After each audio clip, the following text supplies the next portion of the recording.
오늘 요한복음 13장의 이 본문의 시기는 예수님의 이 땅에서의 공생애가 모두 끝나가는 그러한 시점입니다. 이 땅에서의 모든 생애를 이제 십자가를 하루 앞둔 그런 시점이죠. 이제 마지막이 된 것입니다. 여러분 같으면 여러분이 어떤 마지막이 되었을 때에 마지막이구나 할 때 무엇을 하실 것 같은가요?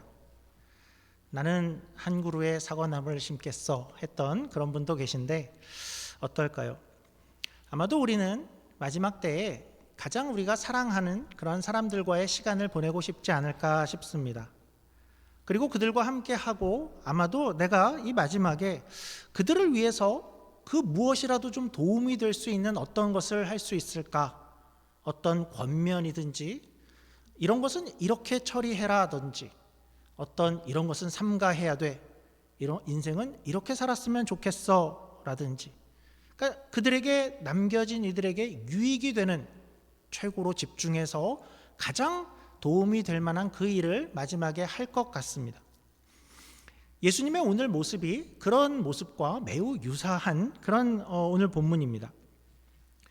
예수님은 이제 이 마지막이 되었을 때에 예수님과 세상에서 3년여의 시간을 함께 지낸 그 제자들과 마지막을 같이 하기로 하셨죠. 그래서 다른 대중들, 군중들 또는 다른 종교 지도자들을 다 이제 뒤로 하고 이제 마지막은 제자들과만의 프라이빗한 그런 시간을 이제 보내게 된 것입니다. 그러나 그렇게 하신 것은 단지 어떤 이별의 정, 석별의 정을 나누고자 하는 그런 것은 아니었고 이제 예수님은 어떤 상황 가운데 있었냐 하면 이제 제자들을 이 세상 가운데 홀로 남겨둬야 하는 그 시점이 되신 것이죠. 그런데 이 제자들은 어떤가 하고 보니까 아직도 여리고 또 부족합니다. 그런데 그 상태로 이제 살아야 되는 세상은 또 어떻죠? 그 세상은 예수님을 십자가로 내몬 그 세상이죠. 그 세상은 예수님이 없을 때 그 제자들을 더욱더 핍박할 것입니다. 그 안에서 그 제자들은 또 진리를 지키고 신앙을 지켜내야 하죠. 예수님은 이 제자들을 매우 긍휼히 여기시는 것입니다.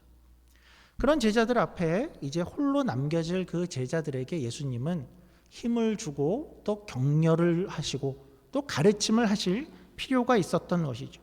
그래서 이 시간을 그렇게 지내게 된 것입니다. 예수님의 그 마음이 얼마나 진심인지 이날 고별하시면서 하시는 이 말씀이 그 유언과 같은 내용이 상당히 깁니다. 요한복음에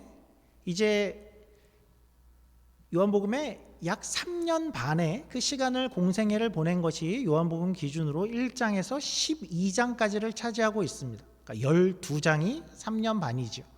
근데 예수님이 오늘 이제 고별사로 이야기하시는 이 내용이 무려 거의 6장에 달합니다. 그러니까 상당히 길지요. 그러니까 매우 중요하다라는 것입니다. 그 안에는 우리에게 잘 알려진 예수님의 기도도 있죠. 세상에 홀로 남겨질 그 제자들을 위해서 하나님께 간절히 기도한 그 내용도 여기에 포함되어 있습니다. 그래서 예수님은 지금 때가 되었네. 나는 간다. 그리고 훌쩍 떠나가시는 것이 아니고 이렇게 하시는데 그것은 이 제자들을 사랑하기 때문이다. 그래서 이 장면의 시작이 이제 이런 구절로 시작하는 것입니다. 우리 13장 1절입니다. 6월절 전에 예수께서 자기가 세상을 떠나 아버지께로 돌아가실 때가 이른 줄 아시고 세상에 있는 자기 사람들을 사랑하시되 끝까지 사랑하시니라. 그런데 이 제자들은 한편 어떤 이들이지요? 같이 동고동락했는데 이들은 정말 이렇게 사랑할 만한 그런 이들이었을까? 사실은 별로 그렇지 않았습니다. 가장 먼저 떠오르는 이가 있습니다. 여기 지금 있는 이 제자들 중에는 배신자가 한 명 있죠. 예수님을 돈 주고 넘겨주는 가룟 유다가 지금 여기 제자들 가운데 있습니다. 우리 2절을 한번 볼까요? 2절입니다. 2절은 이제 예수님이 제자들을 이렇게 사랑하시는데 거기 이런 이도 있더라 하는 것을 강조하고 대조되게 강조한 것입니다. 2절입니다. 마귀가 벌써 시몬의 아들 가룟 유다의 마음에 예수를 팔려는 생각을 넣었더라. 또 다른 제자들은 어떻습니까? 베드로는 어땠죠? 베드로는 바로 이날 네가 나를 3번 부인하리라 라는 그 이야기를 듣게 됩니다. 그리고 조금 지나서 예수님을 공적으로 많은 사람들 앞에서 3번 부인하게 되죠. 나는 예수랑 상관없어요. 저주하며 말하더라. 그런 베드로가 오늘 아직 여기에 있습니다. 예수님은 지금 그도 사랑하신다라고 이야기를 하시는 것입니다. 이 제자들은 또 어땠죠? 이제 조금 후에 마지막에 예수님께서 겟세마네 동산에 가서 기도하시는데 예수님은 땀이 피가 될 정도로 그렇게 기도하시는데 옆에서 전혀 이 분위기도 모르고 졸고 있을 그런 연약한 이들이죠. 예수님은 그들을 사랑하고 계신답니다. 그리고 또 무엇보다도 제자들은 또 어떻죠? 조금 전까지만 해도 그리고 지금 이 순간에도 또 예수님께서 돌아가시는 그 순간까지도 이 제자들은 예수님이 여기서 왕이 되시면 내가 한 자리를 해야지 하고 있었죠. 그런 경쟁자가 지금 몇 명이죠? 경쟁자가 12명이 있습니다. 누가 더 높냐? 누가 더 크냐? 그것을 싸우고 경쟁하고 있는 그런 제자들이었습니다. 예수님께서 혹시 정말로 십자가를 지신다면 그렇게 얘기하시는데 십자가를 지시든지 어디를 떠나게 되면 그러면 차후 리더라도 좀 뽑아야 되지 않을까 싶은데 그것을 기대했을 만한 그런 제자들이죠. 그래서 예루살렘까지 오는 동안 이들은 그것을 두고 지금까지 누가 크냐 서로 논쟁하고 다투고 경쟁하던 그런 이들이 제자들이었습니다. 그러니까 이 제자들은 한마디로 말해서 우왕좌왕하고 각자의 생각과 또 자기의 이익을 생각하며 예수님을 부인할 준비도 되어 있고 기도하자 그러면 졸고 있을 그런 이들이었죠. 그런데 이들을 예수님은 끝까지 사랑하신다라고 말씀하시죠. 그런 이들에게 또 오늘 일을 행하게 되시죠. 이 구절은 우리에게 참 위로가 되지요. 오늘 이 구절 한 구절만 잘 기억을 해도 너무 좋을 것 같습니다. 오늘 우리의 어떤 모습이나 또 못남과 부족함 그런 속에서도 예수님은 자기의 사람들을 사랑하시고 또 끝까지 사랑한다라고 말씀하시는 것이죠. 이제 그런 사랑을 가진 이 예수님께서 이제 마지막 고별의 시간을 보내시는데 13장을 시작하시면서 가장 처음에 예수님이 이제까지 안 하셨던 그런 어떤 일을 한 가지를 이제 하시게 됩니다. 예수님은 이걸 내가 가장 먼저 해야겠어 라고 결정하신 것 같죠. 별로 사랑할 만한 이들이 아닌데 끝까지 사랑하기에 이제 뭘 하시나 한번 보겠습니다. 우리 4절 5절입니다. 저녁 잡수시던 자리에서 일어나 겉옷을 벗고 수건을 가져다가 허리에 두르시고 이에 대하여 물을 떠서 제자들의 발을 씻으시고 그 두르신 수건으로 닦기를 시작하여 예수님이 자리에서 일어나십니다. 그리고 그가 입은 겉옷을 이렇게 벗어놓으십니다. 그리고 수건을 가져다가 허리에 두르시고 대야에 물을 뜨십니다. 제자들은 이때까지만 해도 예수님이 뭘 하시려 하나 하는 것을 잘 몰랐을 것 같습니다. 혹시 물덩이로 또 무슨 기적을 행하시려고 하시나? 아니면 너무 피곤하셔서 세수를 하시려나? 그렇게 생각했을지 모르지요. 그런데 예수님은 이제 너희의 발을 씻어주겠다라고 이야기하십니다. 이 장면은 그 제자들에게 매우 충격적인 장면이었죠. 물론 오늘날도 이런 일이 벌어진다면 우리도 무척 당황할 것 같습니다. 우리가 어느 날 어느 집에 다 초대해서 갔는데 집주인이 갑자기 물을 떠오더니 저녁 식사를 하는데 다들 양말을 벗으십시오. 발을 닦겠습니다 하면 우리도 굉장히 당황하겠죠. 내가 어제 발을 닦았을까? 발톱이 어떤가? 굉장히 당황스러울 것 같습니다. 그런데 이 제자들의 당황함은 그런 이유는 아니었죠. 이 당시에는 그러니까 원래 밖을 돌아다닌 후에는 발을 닦도록 되어 있었습니다. 그러니까 중동의 건조한 그 날씨 가운데에서 사람들의 신발은 샌들과 같은 그런 신발을 신고 다녔는데 또 길은 어떻죠? 길은 어떤 아스팔트나 대리석 길리는 만무하고 그렇지 않고 그냥 흙바닥이었습니다. 그러니까 하루 종일 밖을 다니면 그 먼지에 발이 어떻게 될까 하는 것은 우리가 상상하기가 그리 어렵지 않습니다. 우리도 경험들이 있죠. 어떤 여름날 샌들을 신고 하루 종일 운동장이나 진흙밭 이런 곳을 다니고 나면 발이 어떻게 될지 우리는 잘 알고 있습니다. 그래서 모두가 다 그런 환경이기 때문에, 또 그런 신발을 갖고 있기 때문에 당시 문 안에는 대야가 있고 또 발을 닦을 수 있도록 되어 있었습니다. 그래서 주인이 어떤 이제 손님을 초대하고 나면 그 일을 행하게 되는데, 중요한 것은 그 일을 행하고 또 맡아서 해주는 사람들이 있었다라는 것이죠. 그것은 그 당시에 종들이 하는 일이었습니다. 그 종들이 이제 해야 되는 그러한 일들이다라는 것인데, 그런데 또 상황은 조금 다를 수 있습니다. 항상 어느 곳에 종들이 있는 것은 아니었겠죠. 어떤 모임에는 종들이 없을 수도 있습니다. 아마도 이 모임에는 종들이 없었을 것 같습니다. 자, 그러면 이제 어떻게 해야 되나요? 그래도 발은 닦아야 되죠. 그러면 누가 해야 될까요? 우리가 잠시 어색한 그 상황을 한번 상상을 해보죠. 누군가는 해야 되는 일입니다. 그런데 다들 눈치를 보기 시작을 하죠. 눈을 굴리기 시작을 하는 겁니다. 누가 나서서 하려고 하나? 이 분위기 어쩔 거야? 너무 어색해. 그냥 내가 한다고 할까? 나이 순으로 하자 그러면 어떨까? 아니면 오늘 제일 늦게 온 사람이 벌칙으로 하자 그러면 어떨까? 그러니까 이 조용한 가운데에 머릿속에 각자의 그 계산기가 막 돌아가는 것이죠. 그런데 정말 누구 하나도 나서질 않는 것입니다. 왜 그랬을까요?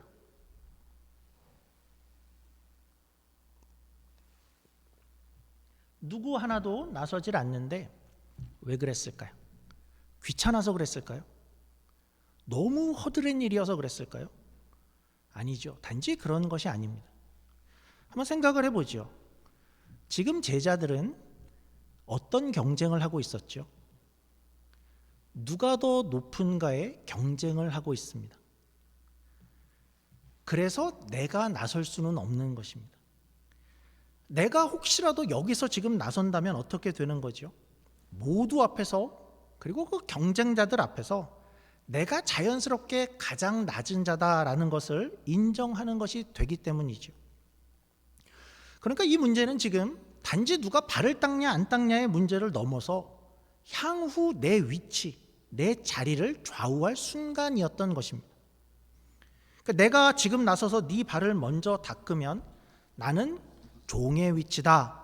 그리고 네가 나보다 높다라는 것을 모두의 앞에서 인정하게 되는, 그러니까 향후를 위해 더 큰 권력 투쟁과 경쟁을 생각하고 있는 그런 어떤 심각한 기류의 장소였던 것이죠. 그들이 어땠는가 하는 것을 한번 이해를 위해서 잠깐 돌아가서 찾아가 보죠. 불과 며칠 전에 일어난 일입니다.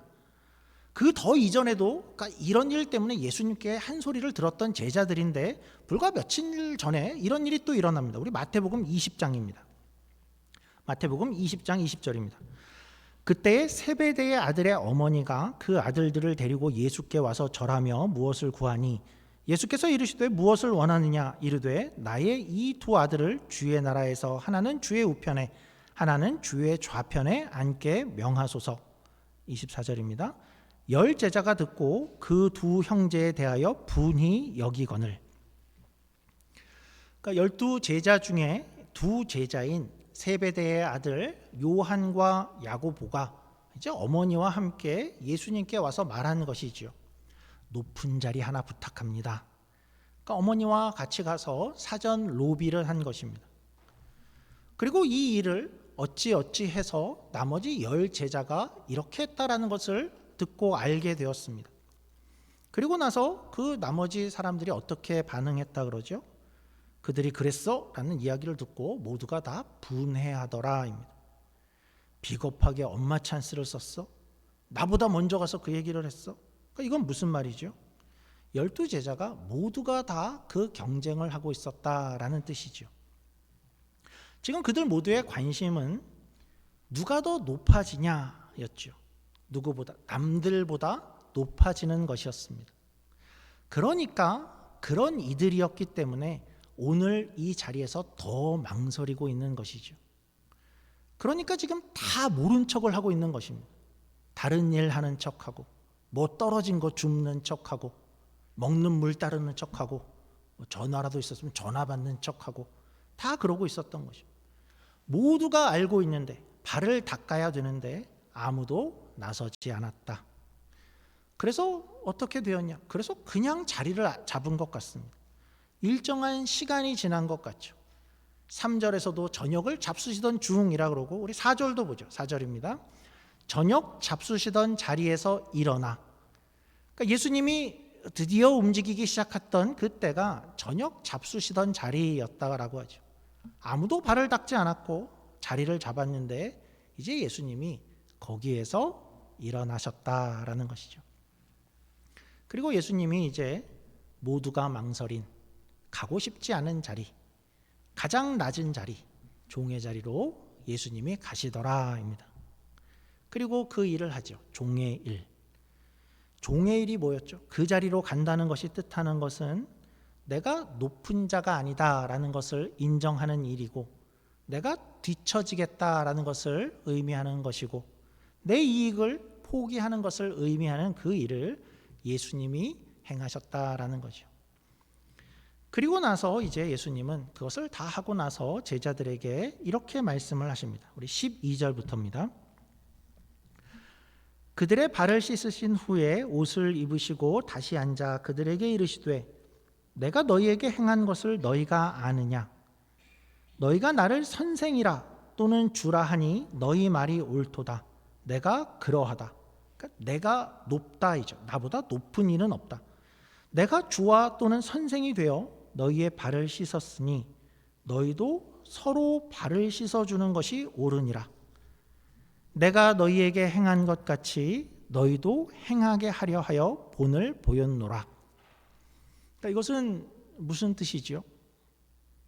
이것은 단지 높은 자가 낮은 자를 섬겨라 정도는 아니지요.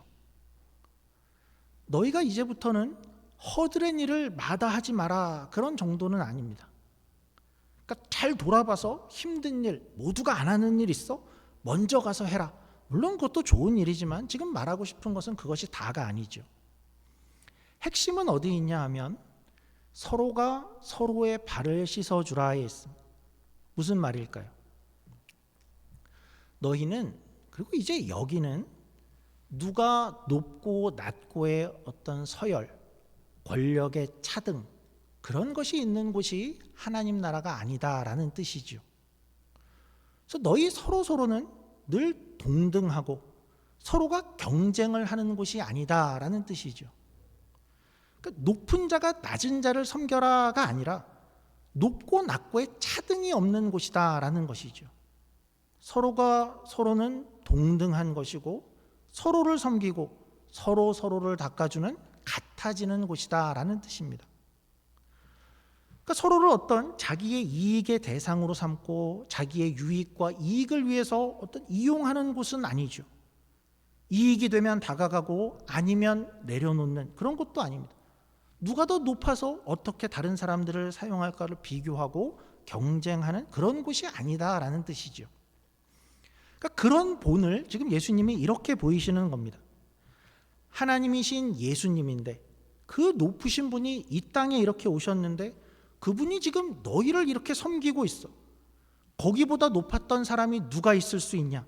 그런데 그 예수님이 지금 와서 너희와 같아져서 너희를 섬기고 있다면 이제 누가 내가 더 높다 낮다를 이야기할 그런 이야기를 할 수 있는 이가 있겠느냐의 이야기이죠.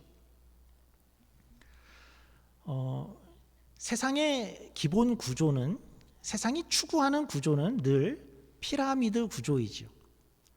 그러니까 모두의 관심은 어떻게 더 올라가냐에 있습니다. 제자들과 같죠. 왜 올라가려고 하죠?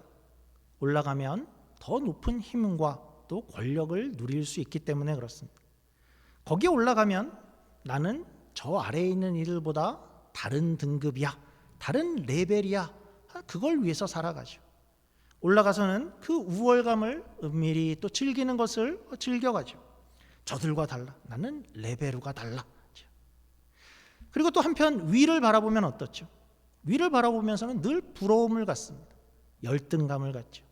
질투를 갖고 살아가게 됩니다. 세상은 어디를 가나 그런 등급이 존재하죠. 자연스럽게 존재합니다. 우리가 살아가는 이 세상의 구조이죠. 요즘 드라마 중에서 피라미드 게임이라는 드라마가 있다는 광고를 봤습니다. 그 광고를 보고 제가 이게 어떤 내용일까, 드라마를 보지는 못했고 그 드라마의 줄거리를 한번 찾아봤는데 이런 주제라고 합니다. 한 여자 고등학교의 한 반의 이야기인데 그 반에서는 인기 투표와 같은 투표를 한다고 합니다. 그래서 그 아이들을 다 등급을 나눈다라고 합니다.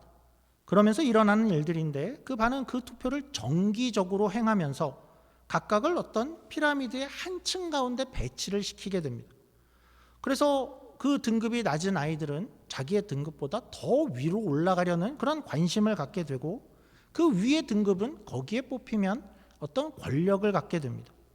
그리고 아래 등급을 무시할 수 있게 되고 괴롭힐 수 있고 맨 아래에 있는 이들을 왕따를 시킬 수 있게 된다라는 그런 내용들이라고 합니다. 그러니까 우리가 모두가 다 알지요. 그러니까 드라마만 아니라 사실 이것은 아이들 세계에도 정도의 차이는 있지만 어디에나 세상에 존재하는 구조이죠. 그런데 이런 생각은 사실 세상에만 있는 것은 아니죠. 조심스럽게 살펴보면 우리 교회 안에도 이런 것들이 은연중에 드러나기도 합니다. 이것을 만드는 시작은 늘 본능적으로 서로를 비교하는 것에서 시작을 하죠. 우리는 본성적으로 사람들을 이렇게 줄 세우곤 합니다. 물론 그 기준은 다양하죠.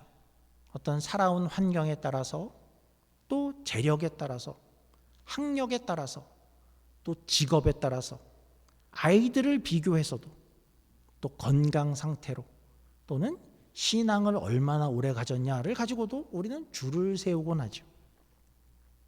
그래서 나는 한 저기 정도 있고 너는 저기 정도 있어 하는 것들을 등급을 매기려는 본성을 우리가 가지고 있습니다. 그래서 그 등급을 기준으로 사람을 구별하기도 하죠. 나는 어디 정도 있으니까 그렇다면 나보다 조금 아래에 있는 저들보다는 나는 항상 더 높은 대우를 받아야 돼 라는 생각을 갖고, 직분을 가진다면 내가 더 높은 직분에 가야지 하는 생각을 갖게 되고, 내 말의 영향력이 더 커야지 하는 그런 생각들을 갖게 되는 것, 굉장히 본성적입니다. 이것은 우리가 높아지려는 그런 마음 때문이죠. 또 반대로는 어떨까요? 어떤 면에서 나보다 조금 이렇게 낮은 것 같아라는 사람들이 보이기 시작을 하면 그들을 존중하는 것을 다른 사람보다 덜 하게 되죠. 그리고 좀 꺼려하게 되고, 그리고 좀 홀대하기 쉽게 되죠. 오늘 예수님께서 이 장면으로 우리에게 보여주고 또 짚어주시는 내용은 이런 것입니다. 우리에게 이것을 묻고 있는 것이죠. 과연 너희 안에, 너희 제자들 안에, 너희 교회 안에, 너희 공동체 안에 과연 높고 낮음이라는 것이 존재하는가? 어떤 이들이 거기서 높아지려고 하고 있는가? 그리고 그것으로 사람을 대우하는가? 예수님은 그 피라미드 구조라고 말할 수 있는 높은 자와 낮은 자의 그 구조를 모두 다 무너뜨리시는데, 그는 우리가 보기에는 가장 낮은 자리라도 그분은 가기를 서슴지 않고 있는데, 누가 다른 형제보다 더 높은 자리에 있으려고 하고 또한 그런 자리가 존재한다고 생각을 하는가 하는 것을 묻는 것이죠. 이 장면은 꽤 의미가 있습니다. 내가 종의 자리에 가서 발을 씻은 것을 기억해라.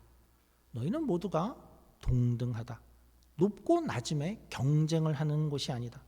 높은 자가 낮은 데로 가라는 뜻이 아니라 그런 것이 존재하지 않는다라는 것이고, 너희가 어떤 경쟁을 해야 된다면 너희가 해야 되는 것은 어떻게 서로를 더 사랑하는가의 경쟁을 할 수 있을 뿐이다 이죠. 그래서 이 이야기의 결론은, 이 이야기는 어떻게 진행되냐 하면 이 결론이 여기로 갑니다. 이 발 씻어주는 이야기의 결론으로 아주 유명한 말씀으로 이어지는데요, 요한복음 13장 34절입니다. 이런 식의 결론이 나는 거죠. 새 계명을 너희에게 주노니 서로 사랑하라. 내가 너희를 사랑한 것 같이 너희도 서로 사랑하라. 너희가 서로 사랑하면 이로써 모든 사람이 너희가 내 제자인 줄 알리라. 그러니까 예수님의 마음은 이런 것입니다. 나는 이제 떠나야 하고 너희 이 제자들은 이 험난한 세상에 남겨지게 될 텐데, 너희는 이 세상 속을 살아가게 될 텐데, 세상은 늘 피라미드 구조를 선호하고 등급을 나누고 차등을 갖고 경쟁을 하는 거기서 살아야 되는데, 너희 하나님의 백성은 다르게 살아야 된다. 서로를 구별하는 것이 아니라 단지 너희가 해야 될 것이 있다면 서로를 동등한 입장에서 사랑하는 것만, 그것을 할 수 있겠느냐 하고 묻는 것이죠. 이렇게 사는 것이 세상의 방식과 얼마나 다른지, 세상은 너희가 만일 이렇게 살아간다면 그것만 보고도 너희가 예수님의 제자인 걸 알리라 라고 하죠. 세상에선 볼 수 없는 방식이기에 그렇게 산다면 너희가 내 제자인 줄 그것만 봐도 알 수 있을 것이다가 예수님의 유언인 것입니다. 그러니까 이렇게 사는 것은 그런데 쉽지 않죠. 이렇게 살 수 있는 것을 가장 방해하는 것은 무엇일까요? 아마도 우리의 자존심이 아닐까 싶습니다. 우리는 내 자존심이 구겨지는 게 정말 죽기보다 싫지요. 그리고 특히나 나보다 높지 않다고 생각하는 어떤 이에게 내 자존심을 굽히는 것은, 고개를 숙이는 것은 죽기보다 싫습니다. 이 제자들이 정확히 그랬던 것이죠. 어떤 이는 아마도 내가 먼저 왔는데, 내가 부름을 더 먼저 받았는데 자존심 상해. 내가 출신이 뭔지 알아? 야, 저 세리 출신보다는 자존심 상해. 내가 이때까지 3년 동안 공헌한 게 얼만데, 봉사하고 수고한 게 얼만데 내가 저 사람보다는 나아져야 되지 않겠냐. 내가 나이로 봐도 어디 있는데, 내가 이래봬도 제자 3인방이야. 주축 멤버야. 다른 이들보다 못하게 대우받는 것은 말이 안 된다. 모두가 다 자존심이죠. 자존심이 살아있는 한 우리는 다르게 살기가 굉장히 어려울 것 같습니다. 우리는 사순절이라는 기간을 지내고 있습니다. 예수님의 죽으심을 묵상하자라는 기간이고, 그리고 예수님을 더 닮아가자 하는 그러한 기간입니다. 그래서 예수님은 어떠셨죠? 예수님은 우리를 위해서 잠잠히 수치를 당하셨죠. 십자가를 지고 군중 앞에 지나갈 때에 침을 맞으시고 구경거리가 되셨고 조롱을 감내하셨죠. 그가 만일 자존심을 생각했다면 그렇게 하실 수 없었을 것 같습니다. 또 그가 자존심을 생각했다면 수건을 가져와라, 수건을 두르고 허리에 두르고 발을 씻는 일은 할 수 없었을 것 같죠. 우리가 오늘은 잠잠히 그 모습을 좀 묵상하면 좋을 것 같습니다. 누구도 안 가려는 그 자리, 무시당할 자리에, 거기에 아무도 안 가려고 어색해진 그 식사의 자리 가운데에서 누구도 내 이익을 포기하고 저 낮은 자리로 가기를 거부하는 그 자리에 거기서 일어나서 발을 씻어주시는 것이죠. 뭘 가르쳐 주시려고요? 너희 가운데에는 높고 낮음이라는 것이 없다. 너희는 서로 발을 씻어줄 수 있으며 서로를 사랑하기 위해 남겨지고 모아진 존재다. 그러한 공동체다라는 것을 보여주신 것입니다. 사순절을 지내면서 예수님의 이러한 모습을 기억하며 혹시 우리 가운데 다른 마음들이 있다면 다시 한번 돌아보기 원하고, 예수님께서 이렇게 낮아지셔서 우리와 동등해지셨다면 우리는 어느 곳에 있어야 하는가, 어떻게 형제자매를 대해야 되는가 다시 한번 돌아보는 사순절 기간이 되기를 주의 이름으로 축원합니다. 기도하겠습니다. 하나님 감사합니다. 잠시 돌아보건대 기독교가 말하는 모든 덕목들은 아마 여기서 출발해야 될 것 같습니다. 우리에게 말하는 서로 사랑해라, 겸손해라, 미워하지 말아라, 시기하지 말아라, 질투하지 말아라, 오래 참아라. 이 모든 것들의 시작은 서로를 높고 낮음 가운데 경쟁하는 것이 아니라 서로가 하나님의 자녀로서 동등하며 우리에게 주어진 것은 서로를 사랑하는 것만이 우리의 할 일이다라는 것을 깨닫는 것으로부터 시작하는 줄 믿습니다. 그것을 예수님께서 그 돌아가시기 마지막 날에 우리에게 가르쳐 주셨는데 우리가 이 장면을 머리에 잊지 않게 하시고 혹시 우리 마음 가운데 교만이나 혹시 무시하는 마음이나 혹시 배척하는 그런 마음들이 교회 공동체 안에 생긴다면 그 모습을 다시 한번 기억하고 돌이킬 수 있는 우리 모두가 되게 하여 주시옵소서. 감사하며 예수님 이름으로 기도드립니다. 아멘.